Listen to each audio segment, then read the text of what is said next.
Hello all, this is Nagendra here. In my previous video, I have given some basic intuition about linear regression. In this video, let us have some better sense with the help of practical example. Well, before going ahead, I would like to give some overview regarding machine learning algorithms. There are mainly three different kinds of machine learning algorithms. There are supervised machine learning algorithms, unsupervised machine learning algorithms, and reinforcement machine learning algorithms. In supervised machine learning algorithms, the machine is going to learn through the past events where we specify both the action and the results. So by observing the patterns in the past data, this machine learning algorithm is going to learn and predict the future values or the unknown values or the missing values. So in supervised machine learning algorithm, the data has both the dependent and the independent variables. So by using the dependent variable or the target variable, the machine is going to learn and it's going to predict the values. Whereas in unsupervised machine learning algorithms, the algorithm is going to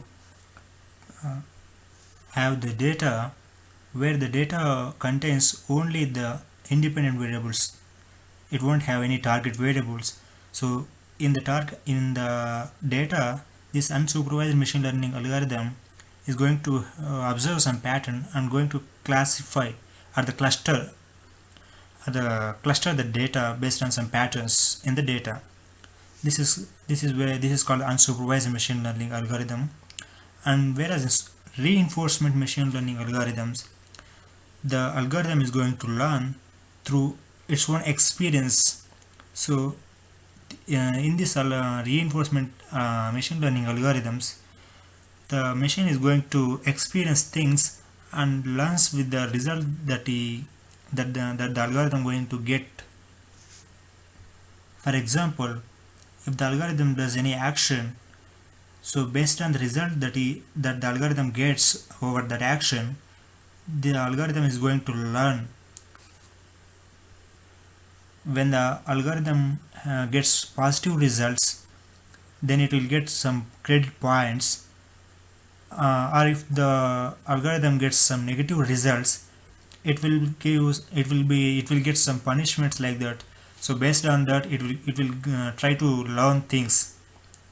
So this is what machine learning algorithms are classified as.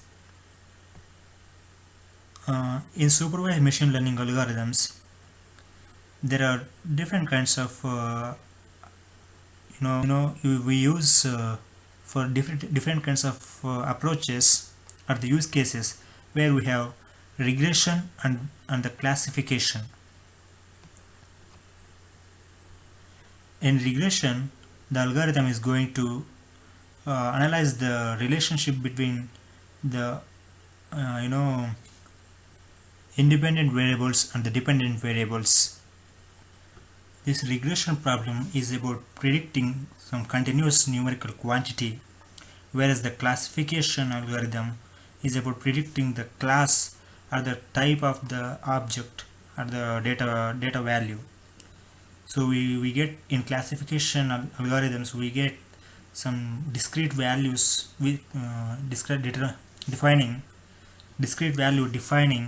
which class that the data belongs to.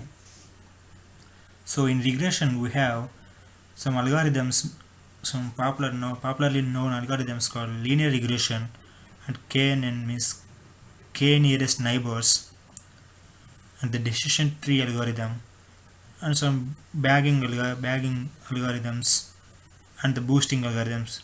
Bagging algorithms here are examples are random forest, and for boosting algorithms the example is XGBoost and the AdaBoost. Okay, for classification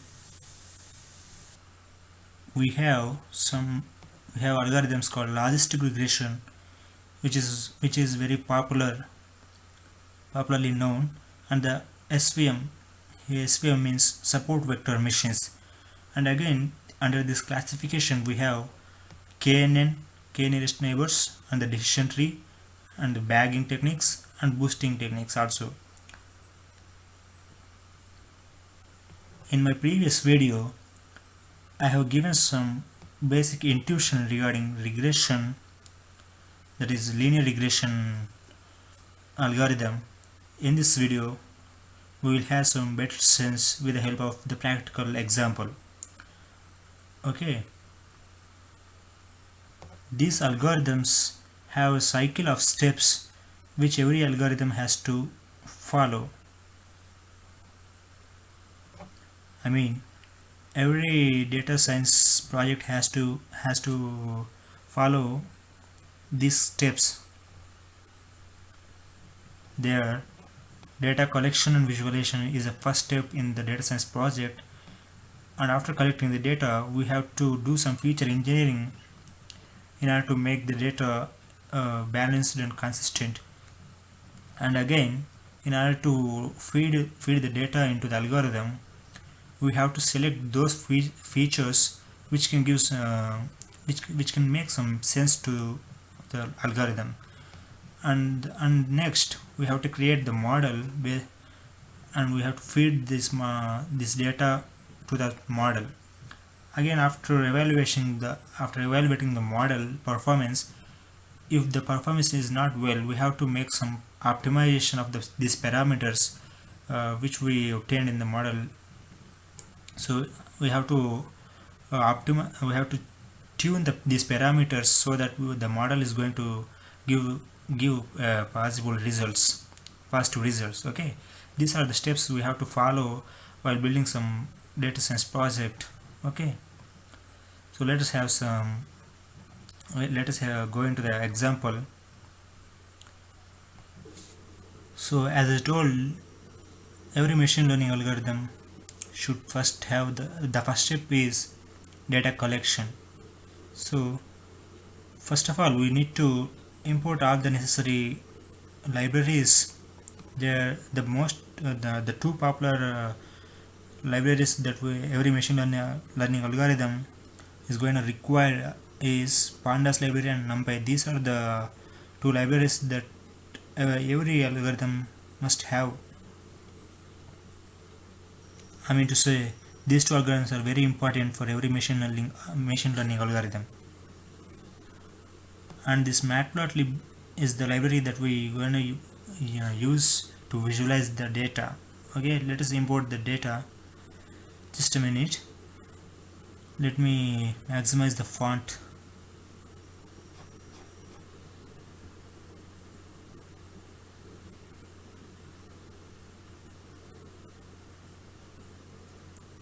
Okay, I'm going to use this Jupyter notebook by executing this program. So we have to import these libraries. Okay, so after importing the library, we have to import the dataset as well from the internet. We are the GitHub repository, if you have any. So for this example, I'm going to have a very basic data set. Very simple it is, that I'm going to import from the GitHub repository. This is the pattern we follow to import the data set. So based on the format of the data set, we use these commands of pandas. Actually, the pandas library is used to manipulate all the data, and the numpy library is used to do some scientific calculations. Okay, in order to import the dataset, we use pandas library, which we imported above. Okay, so in order to import the data, we use commands called pd.read csv, and we give the path of the dataset. So the path of the dataset is given in the variable called URL. Okay, so after importing this, we get the data set as it is. Okay, this data set is about number of hours a student studied and then and the amount of and the score, the percentage score he secured. Okay, it is the data of number of hours a student studied and the score he secured. Okay, this is the data set. It's a very simple data set. This head command is used to have the top 5 rows of the data set. If you want to see the entire data set, we can see like this. This is the data set, entire data set. It contains almost 25 rows. Okay, so we have to feed this entire data and train the algorithm with this data and predict the future values or the unknown values of hours. For unknown values of hours, we have to predict the percentage of score it can actually secure. Okay, this is our objective. So in order to see the structure of the data or the information of the data set, we use this command. Okay, data.info. This gives all the information about the data set. See, it contains total 25 entries, means 25 rows, out of which there are 25 non-null values and 25 non-null values of scores. Okay, so the data set contains no missing values. If at all, if any missing values are there in the data set, we have to do some we have to use some techniques to fill up those missing values. Okay, before feeding into the algorithm. Since the dataset has no missing values, no need of doing any feature engineering. Directly we can go and feed this data into the algorithm. Let us have some visualization first before doing that.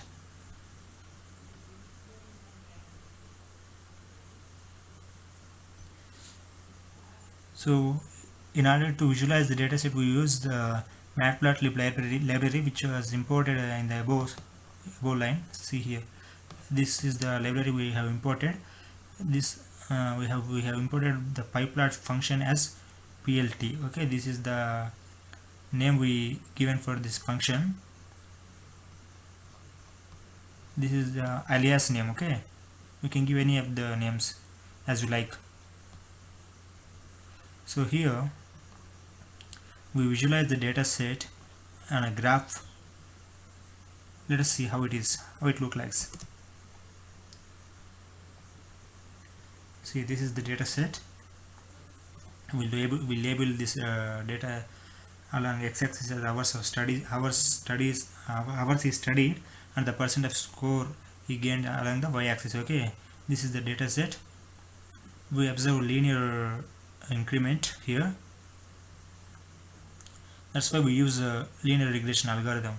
We can use any of the algorithms as mentioned above based on the data set we use.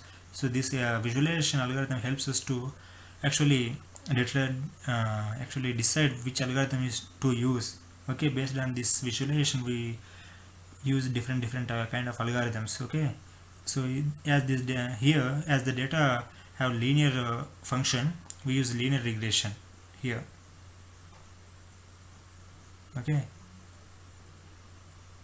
in order to feed this data into machine learning algorithm, we have to separate this the dependent variables and the independent variables separately, and we have to train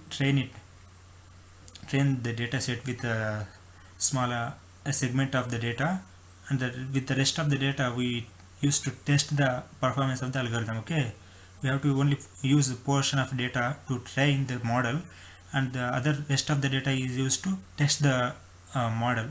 Okay, so in order to do so, let us see how it will. So we are separating the independent variables and the dependent variables. We are storing the independent variables in the variable called x, and the dependent variable or the target variable in the variable y. Okay, let us see how it look like. Okay, sorry, first we have to execute this and then this. So these are the independent variable in the data set. That is hours is studied, a student is studied. Okay, this is the independent variable, and the target variable is the percentage of score he secured doing this much of study, this many hours of study. He secured. What are the scores? Okay, let's see that. This is the percentage scores a student secured. Okay, let us build the model. We usually use the predefined models, but I wanted to explain from the scratch so as to get a better sense how actually model works. So now I am explaining you how to build model from scratch, that is particularly linear regression model. So let's go ahead.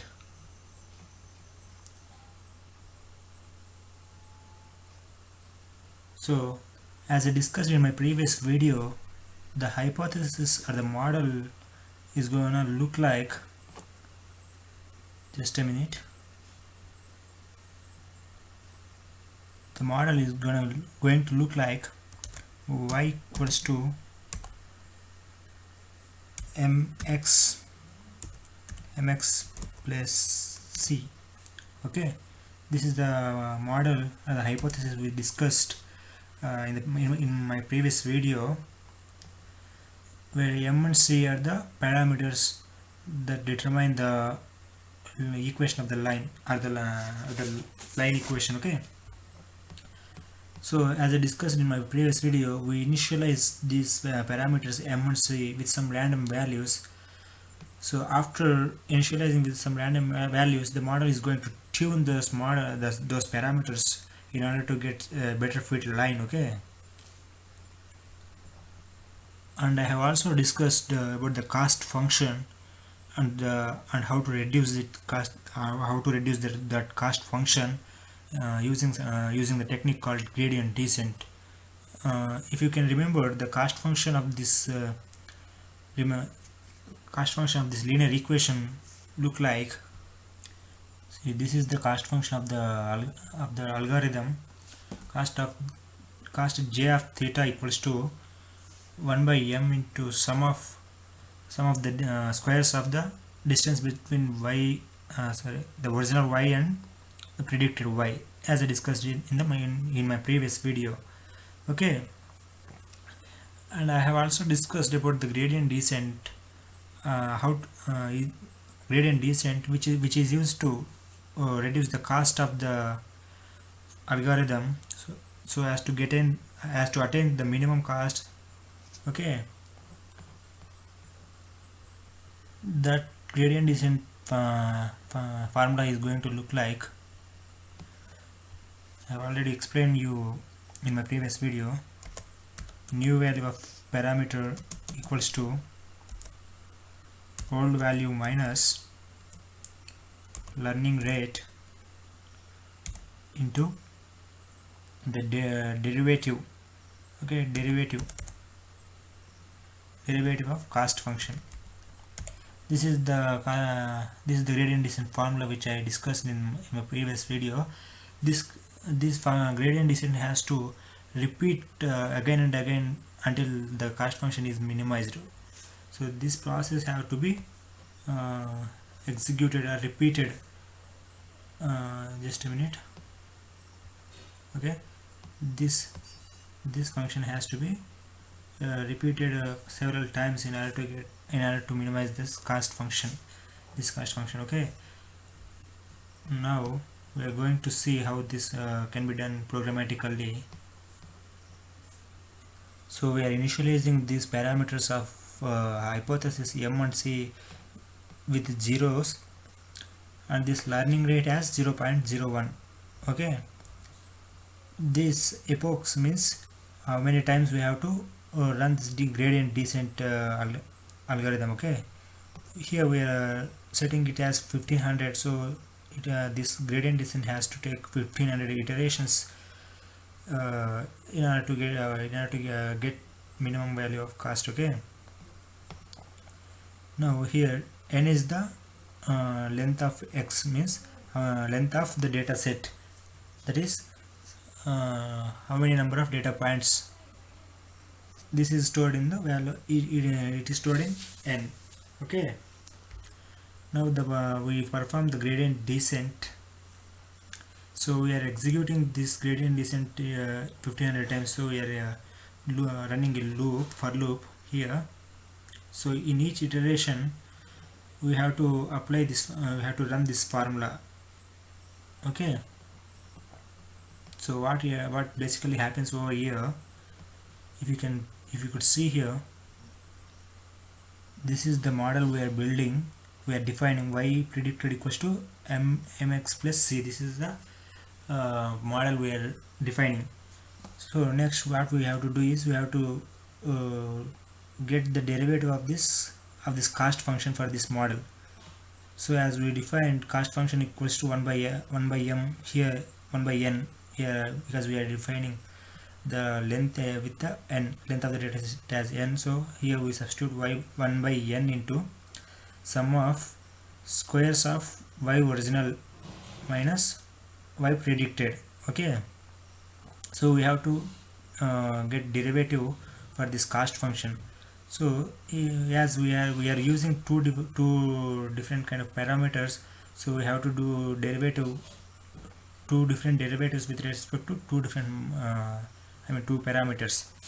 So the cost function of the derivative of the cost function with respect to the parameter m equals to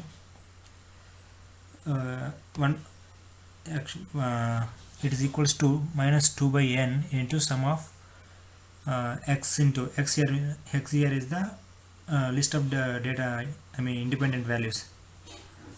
Is the x is a matrix which stores independent values, that is ours, into y is the matrix which stores all the dependent variables minus y predicted values. This is the derivative of cost function with respect to m. How could we formulate this? As you know, the derivative of x square would be x square 2x into derivative of x. That is why this 2 is getting to the front. Okay, 2 into 1 by n into sum of y minus y predicted into derivative of y predictive. Y predictive derivative will be x, and minus 1 predictive will be minus 2. This minus 1 will be coming front. So altogether the derivative of cost function with respect to m will be this. In the similarly, derivative of the cost function with respect to c will be minus 2 by m into sum of y minus y predicted. Okay, this will be the derivative with respect to c. So what we have to do now, we have to update this formula. I have to update the parameters as defined in this formula. Okay, so the new value of m equals to old value of m minus learning rate into derivative with respect to m, derivative of the cost function with respect to m. Similarly, the new value of c equals to c minus old value of c minus learning rate into derivative of cost function with respect to c. So by running this function 1500 times, not exactly 1500 times, we can run any number of times, but as the cost function the derivative, so just a minute, I'll explain with the diagram. Suppose this is the cost function. Okay, this is the cost function. So initially, for initial values of parameters, the cost function, the cost of the model will be, let us consider, lying over here. Okay, so after applying the gradient descent from here, it would take steps, it would get down by taking some step for every iteration. Okay, this is how it will come. So as it is getting down, the slope of this cost function will be reduced gradually. So as the slope reduces, this derivative also gets reduced. So when we multiplying with this learning rate 0.01, the new value also getting taking slower steps. As it is coming towards the minimum value, it is going to take smaller steps as it getting slower, because the derivative will gradually decrease very slowly. That is why it is going to take smaller steps to come here. So after attaining here, the derivative of this cost function will be zero. So it won't change again, it won't go any far beyond this this point. So no matter how many number of times we execute, it is going to be here itself, as the slope will be 0. But we have to take significant number of iterations in order to come here. So we are not fixing this as 1500, but we have to take a significant number of times. Okay, I think you got some idea, some basic sense about this. Okay, the main objective is to get down this cost function to this point, this minimum value. So it is going to take steps from here to here, here to here for every iteration of this gradient descent. Okay, this is how the gradient descent works. So after running these values, we get the optimal values for M and C. Let us execute this program. Okay, just a minute.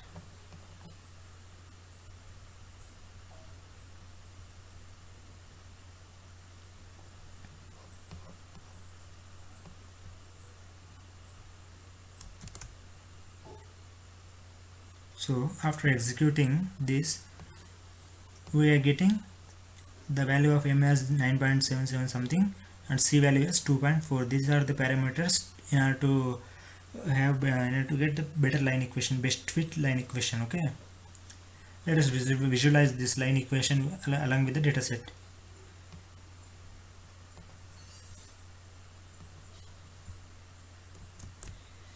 So this is the best fit line that we produced with the help of the model we built. Okay, this is how we build the model from scratch. But usually what we do is we use the predefined models which are stored in the library called sklearn.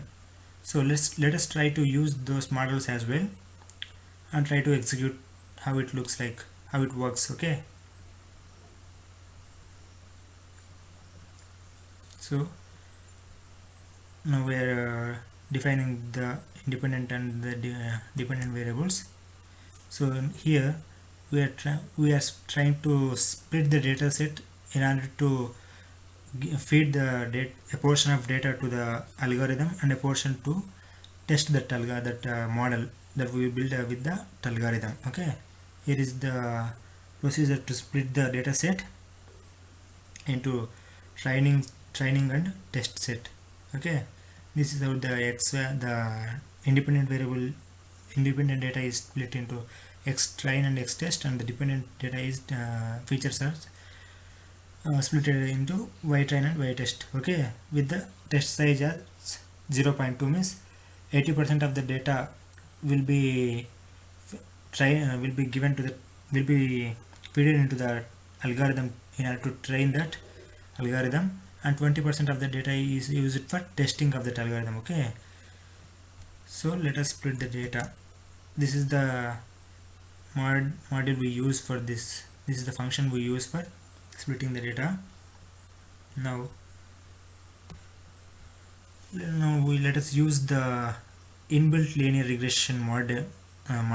So this is how we are going to import this inbuilt linear regression model. After importing this, we are initializing this with for a object. This is the object of the linear regression model. With this object, we are going to fit this train the model with the help of training data. So this is how we train. So after training, we're going to test the training data. Sorry, we visualize the model after training the model algorithm. Okay, this is how it will be. I think both exactly look almost same. This is we built it with from scratch. This is the inbuilt model. Okay, now as I discussed in the beginning, every machine learning algorithm has to follow the life cycle. So after building the model, we have to evaluate the performance of this model, whether it is working well or not. If at all it is not working well, we have to tune these parameters in order to get the optimized values for that parameters. Okay, so let us have a look at how the performance is going, how the performance is. Just a minute.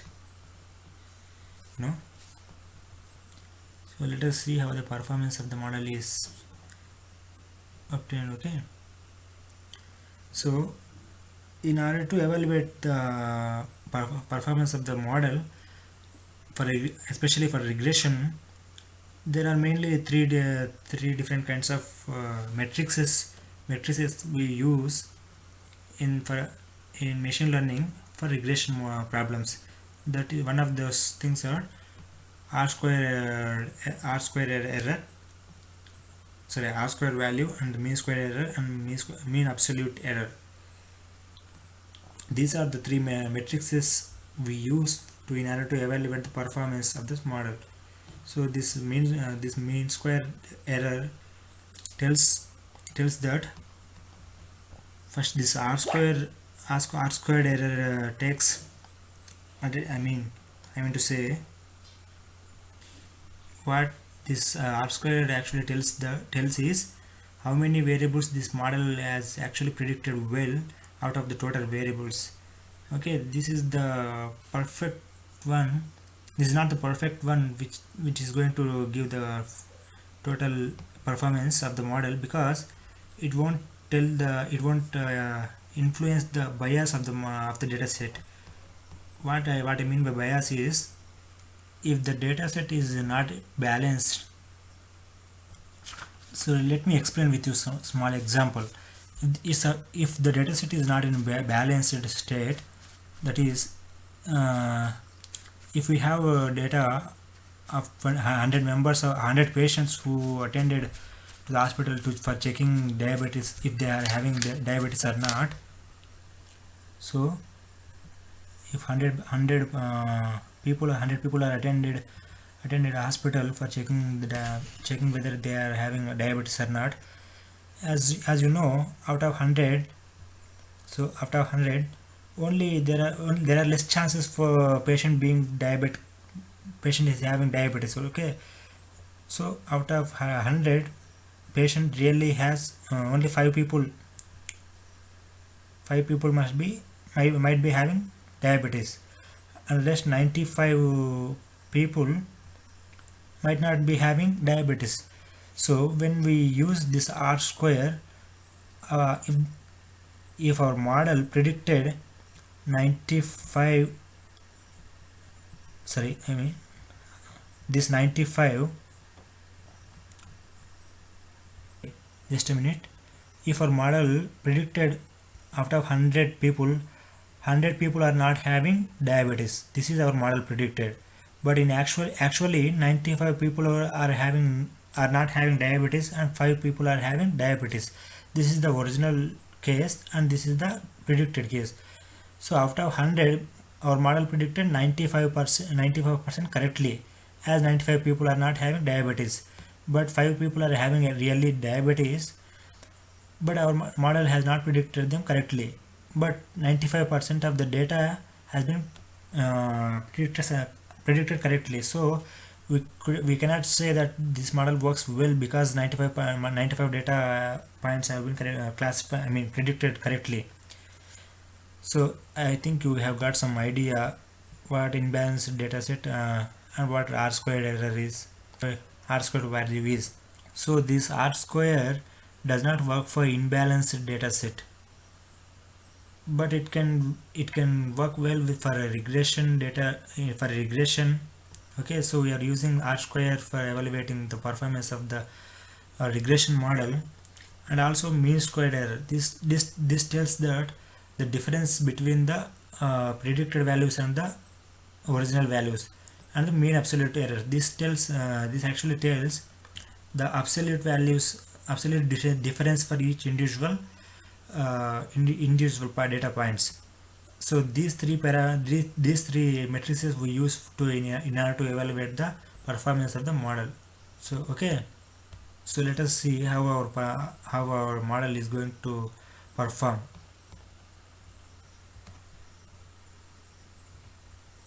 Just a second.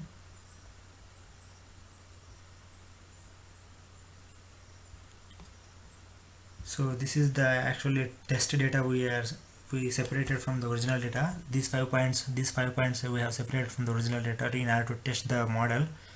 So for this particular 5 points, what our model predicted is, these are the actual values for the test data set. This is the test data set. These are the actual values present in the data as a score, and these are the predicted values for the percentage of the score for a given hours of study.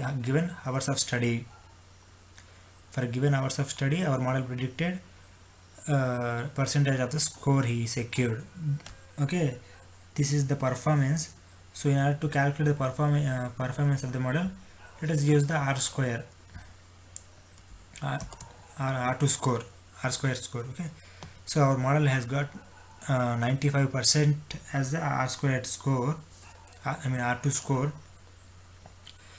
So this model worked pretty well. We also checked some of the other matrices, that is mean absolute error and mean squared error and root mean square.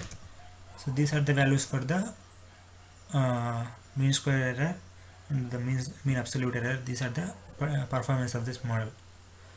So with this R2 score, we can say that this particular model is working well. So let us try to predict with for unknown values of hours. Okay, if it is going to give correct value or not, let us try.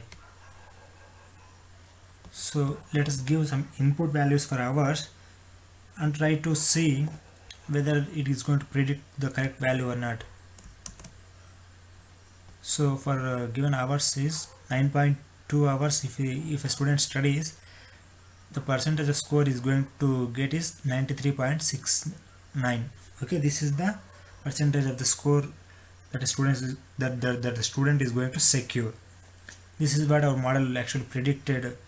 Okay, one more thing I would like to say, as I said at the beginning, there are also other models.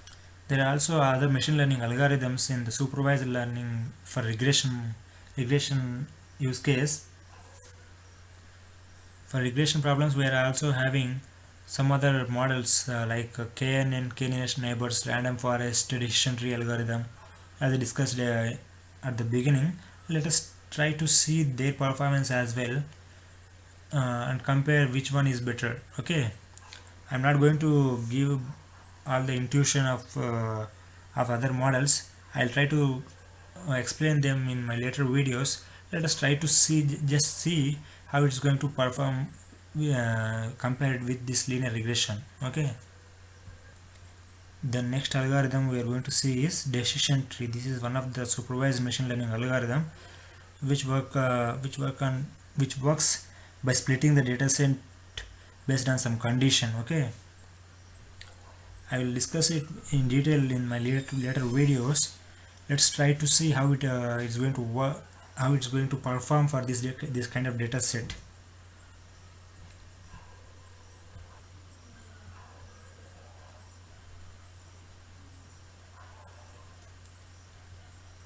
The process is same, just we are importing the decision tree algorithm and we are initializing with an object. Okay, so we have initialized the we have initialized the algorithm, and we trained that with the X train and Y train data. We have also already trained with this data. Okay, and we have also predicted for the test values. And for this particular data, for this particular algorithm called decision tree, the R2 score is going to, let us see what is the R2 score for this algorithm. The R2 score is 0.99, that is 99%. And also let's see what are the actual values and predicted values for this. So these are the actual values and predicted values. So let's see the R2 score. Actually, this is the R2 score.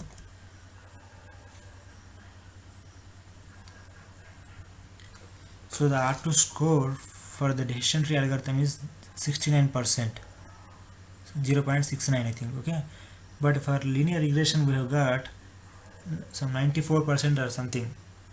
So the linear regression is somewhat better in this particular, for this particular use case. So we prefer linear regression over this decision tree. Let us also see other matrices, performance matrices for this algorithm. So the mean squared error for this algorithm is 119. So this must be as less as possible. For the linear regression we got something like 21 or something. Just let me confirm. For linear regression the mean squared error is 21.59, whereas for decision tree we have got 119.2. so compared to the decision tree algorithm, linear regression is somewhat better for this data, for this data set.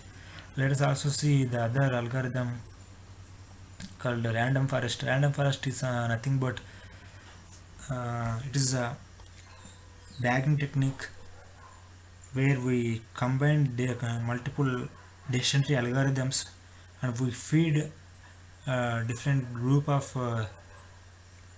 samples of this data. So what we actually see is, what we actually doing in this random forest is, we are actually grouping different many number of multiple models of decision tree and making it as a one model. So it's one model containing different multiple models. This is random forest. Okay, so let us see the performance of this this algorithm also. We have trained with the model, also predicted the model.